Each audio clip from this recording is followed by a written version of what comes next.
अस्सलाम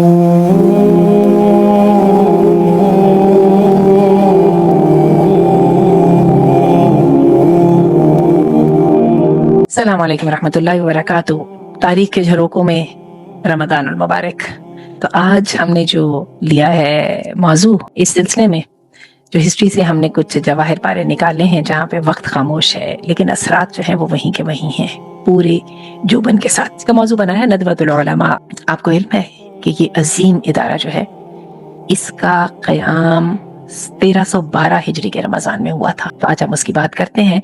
नदवतुल उलमा में रमज़ान में अहयाए उलूम। असल में बात यह है कि रमज़ानुल मुबारक 1312 हिजरी बर्र सगीर के मुसलमान एक नई इल्म बेदारी के मुंतज़िर थे। अंग्रेज साम्राज्य ने मुसलमानों को तालीम से दूर कर दिया था और जो रवायती मदारिस थे वो ख़त्म हो गए थे और उनको जो एड दी जाती थी गवर्नमेंट की तरफ से, जो उनके पास इंडिपेंडेंसी थी वो भी ख़त्म हो चुकी थी। और जो अंग्रेज़ों के बनाए हुए कॉलेजेस थे बस उनकी डिग्री की अहमियत होती थी और कुछ भी नहीं था। उलमा को पता चल गया था कि मुसलमानों को बचाने का वाहिद रास्ता जो है वो इल्मी अहया है। ये अहया का जो लफ्ज़ है ना, ये आपको मिलेगा रिवाइवल ऑफ लर्निंग। यूरोप जो है इनकलाब फ्रांस को 17वीं ईस्वी में उसको कहता है कि रेनेसांस आई थी। तो यही वाले जो रेनेसांस है इसका एहसास हुआ था मुसलमान उलमा को। ज़रा आप कभी ढूंढे तस्वीर, आज आपको इंटरनेट पे आराम से मिल जाएंगी। देवबंद, अलीगढ़ और दीगर बड़े बड़े मदारिस। यही सोच थी जिससे नदवतुल उलमा को जन्म दिया और जो बाद में नदवतुल मुसन्निफीन के नाम से भी मशहूर हुआ और दारुल उलूम नदवतुल उलमा की शक्ल में बर्र सगीर की सबसे बड़ी इल्मी तहरीक बनी। इस इदारे के क़याम के लिए मौलाना मोहम्मद अली मंगीरी, हकीम मोहम्मद नाजिम और अल्लामा शिबली नोमानी जैसे उलमा ने मिलकर तय किया कि रमज़ान के मुक़द्दस महीने में से इस इदारे की बुनियाद रखी जाएगी। मौलाना सलमान नदवी जो है वो इस वक्त नदवा के मौजूदा रहनुमा है। नदवतुल उलमा का मकसद सिर्फ एक मदरसा नहीं बनाना था बल्कि मुसलमानों की पूरी गुलामी की सोच को बदल के आज़ादी देनी थी।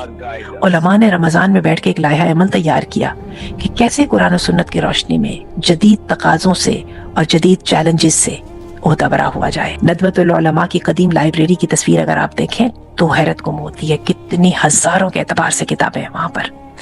बहरहाल 1312 रमज़ान हिजरी में नदवा ने अपना पहला इल्मी इजलास मुनक़िद किया और ये तय किया कि कुरान और हदीस की जदीद तकाज़ों के मुताबिक तशरीह की जाएगी और मुसलमानों को असरी उलूम से भी रास्ता किया जाएगा, क्योंकि हिंदू और अंग्रेज गठजोड़ ने मुसलमानों के ऊपर तो इल्म के क्या नौकरियों के भी दरवाजे बंद कर दिए थे।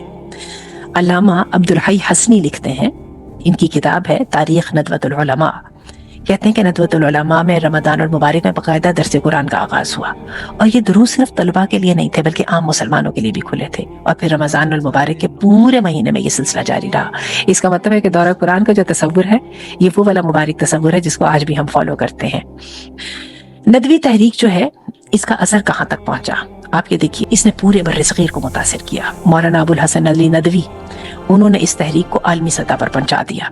उनकी जो किताब है अरबी में उसका तर्जुमा भी हुआ है, मादा खसिरल आलम बिइन्हितात मुस्लिमीन, कि मुसलमानों की सिविलाइजेशन के गिरने के साथ दुनिया को क्या नुकसान हुआ है। इसने पूरी दुनिया में मुसलमानों को झंझोड़ दिया था। डॉक्टर मोहम्मद अकरम नदवी कहते हैं कि नदवा ने उलमा की एक ऐसी नस्ल तैयार की जो न सिर्फ दीन जानती थी बल्कि दुनिया से भी बाखबर थी। रमज़ानुल मुबारक में नदवा में खुसूसी प्रोग्राम होते, उलमा बैठ के मुसलमानों के हल के ऊपर बातचीत करते। नदवा की इमारत, उसके तलबा की क्लासेस, उसकी मस्जिद। नदवतुल उलमा ने रमज़ान में क़याम लिया और आज से 150 साल बाद भी रमज़ान में यहाँ पर इल्मी हल्के जारी है। ये तहरीक से हमें पता चलता है कि उम्मतों को जिंदा रखने के लिए या उम्मतों को नई जिंदगी देने के लिए जो सबसे पहली इंपॉर्टेंट चीज है वो इल्म है, जिसका अल्लाह ने इब्तदा इक़रा से की थी और कहा था अल्लमल इंसान मा लम यअलम, इंसान को बताया था अल्लाह ने जिसका उसको इल्म नहीं था। आज हम रमज़ान में जब कुरान को पढ़ते हैं शौक से तो नदवतुल उलमा की हमें कुर्बानियाँ याद आती हैं। अल्लाह ताला इल्म नफ़ा बख्श अता फरमाए। और ये पिछले दिनों होने वाली जो जावेद अख्तर के साथ जो डिबेट थी, मुल्हिद जावेद अख्तर के साथ मुफ्ती शुमाइल नदवी, ये कारनामा भी माशाअल्लाह नदवतुल उलमा का है। और आपने देखा वो नौजवान मुहक्किक जो है उसका एतमाद, उसकी नॉलेज, कि उसके सामने वो जो जावेद अख्तर है जो कि फिल्मी दुनिया का सितारा है, वो बैठ के कह रहा था कि मुझे आपकी बहुत सारी इस्लाहात की समझ नहीं आ रही। और कैसे उन्होंने माशाल्लाह उसका मुंह बंद किया और हर दलील का कैसे जवाब दिया और हर दलील के साथ उनका कॉन्फिडेंस देखने वाला था और उनकी डिलीवरी। हकीकत ये है कि आज उम्मत को ये वाले मुसलमान नौजवान चाहिए जिनके पास एहसास जिम्मेदारी हो कि कंधों पर बोझ क्या आ गया है, जिनके पास इल्म की ताकत हो और जिनके पास हुनर जो है दुनिया की आजमाइशों की भट्टी में घुल के एक्सपोजर लेके स्किल्स उनकी पॉलिश हुई हो। अल्लाह ताला मुसलमानों को ऐसा यूथ अता फरमाए और इस उम्मत की तकदीर बदल दे।